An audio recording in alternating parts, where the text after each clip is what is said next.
The greatest of all time debate is a conversation that will never have one decisive answer. However, an opinion that is shared by most MMA fans is that former light heavyweight champion Jon Jones is one of the most talented athletes ever seen inside the octagon. Coming from a family of athletes rather than martial artists, Jon Jones is also in the conversation for the greatest champion of all time. At only 33 years old, it appears that there are remaining chapters left in Jones's career, despite him accomplishing so much already. This is the story of Jon "Bones" Jones. Born in Rochester, New York in 1987, Jon was the middle child of three brothers, with an older sister who passed away before turning 18. Despite his father being a pastor, the three brothers all became professional athletes. They all competed in football in their teens, with his older brother Arthur and younger brother Chandler going on to play in the NFL. Playing 8 seasons in the NFL, Arthur would go on to win the Super Bowl in 2012 with the Baltimore Ravens. Chandler would also win the Super Bowl in 2014 with the New England Patriots and is a 2-time first-team All-Pro winner. While his brothers had gravitated towards football, Jones had shown an enthusiasm for wrestling and became a state champion. His long and lanky frame had led his football coach to give him the nickname Bones. After dropping out of Morrisville State College, Jon Jones started his career in MMA during April of 2008. After racking up 6 professional wins with no losses in 4 months, Jones was given a late-notice fight opportunity from the UFC. Stepping into UFC 87 to take on Andre Guzmo, Jones clearly had massive potential from an early stage. He won the bout via a unanimous decision and followed it up with 2 more wins over Stephan Bonnar and Jake O'Brien.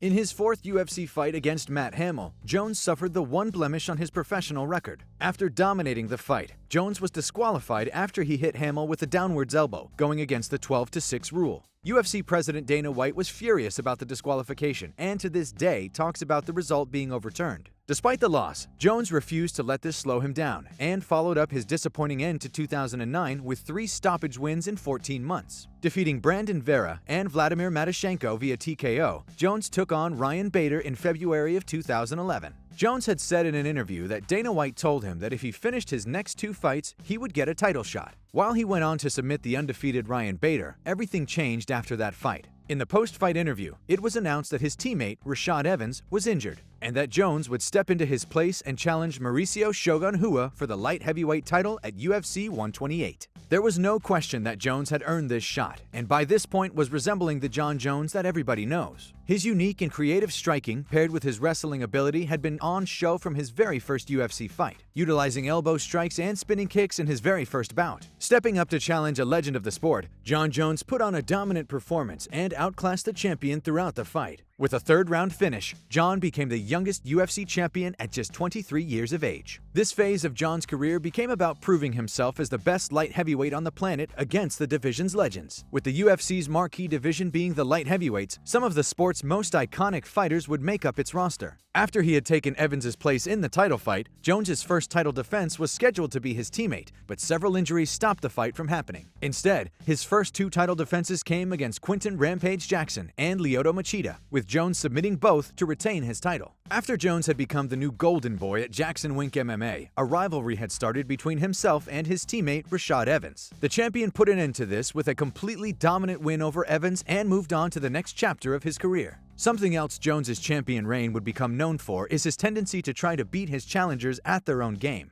With huge sponsors like Nike and Gatorade now behind him, Jones came close to losing his belt in his next defense against Vitor Belfort. When caught in a nasty armbar in the first round, Jones gritted his teeth through it and somehow escaped it, saying that after the fight it was numb from that moment on. When faced with adversity, Jones put on another great performance to overcome Belfort's best efforts. After coaching on The Ultimate Fighter alongside Chael Sonnen, Jones's 5th title defense came against the American Gangster, who he stopped in the opening round. Despite his complete destruction of Sonnen, the fight is better known for Jones's post-fight interview, where he realized he suffered a huge injury to his toe that would have forced the fight to be stopped if he hadn't finished Sonnen as fast as he did. Jones's next bout was scheduled to be a huge defense against the undefeated Daniel Cormier, but after suffering an injury, in stepped rising contender Alexander Gustafsson. In what some would consider the best title fight in UFC history, Gustafsson seemingly had Jones beat after no one gave him a chance. In the second half of the fight, Jones rallied and started to take control, doing enough in the judges' eyes to win him a unanimous decision, though fans still debate that Gustafsson won the fight.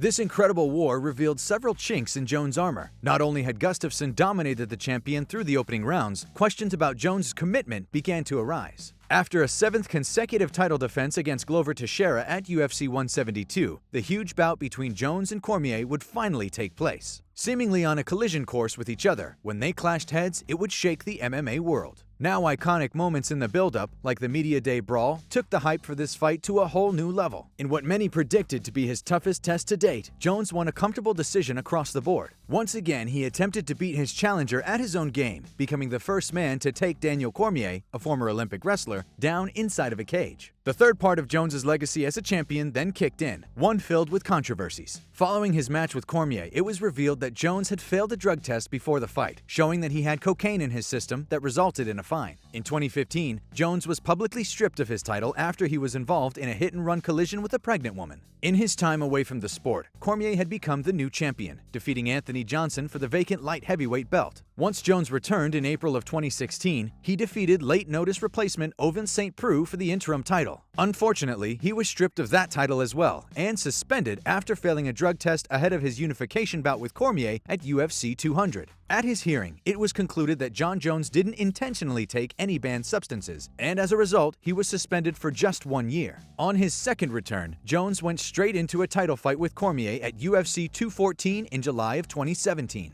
Though he ultimately won the fight and stopped Cormier to win back his crown, it was a short-lived comeback story. Jones was suspended and stripped for a third time following another positive drug test, and the fight was ruled a no contest, with Cormier being given back his belt. Once again, it was ruled that Jones hadn't intentionally cheated, and after giving substantial assistance to USADA, his suspension was reduced to 15 months. Jones finally made his return at UFC 232 in December of 2018, and with Daniel Cormier now fighting at heavyweight, he won back his vacant title. Proving what he had said about not training for the first Gustafsson fight, Jones dominated their rematch and stopped the Swede in the third round. Now, with a lot to prove after his period of controversy, Jones promised a season of activity to make up for lost time. While he delivered on his promise to stay active, his performances unfortunately left fans cold. 3 consecutive unanimous decision wins over new challengers like Anthony Smith, Thiago Santos, and Dominic Reyes did little to win back the fans, with many believing he should have lost the decision against Reyes. With his win against Reyes at UFC 247, he broke the record for most wins in UFC title fight history with 14, despite just 7 of the 21 media outlets scoring the fight in his favor. After Jones admitted that he was simply not motivated by what the light heavyweight division had to offer, he vacated his light heavyweight title. After years of speculation, Jones confirmed that he would be moving up to heavyweight and taking the time to bulk up his frame. With Jon Jones now eyeing a fight with heavyweight champion Francis Ngannou, the next phase of Jon's career is just beginning, one that could see him define his legacy by becoming the heavyweight champion and taking on some of the most dangerous men on the planet. As always, if you guys enjoyed the video, please be sure to let me know by leaving a like and subscribing to our channel.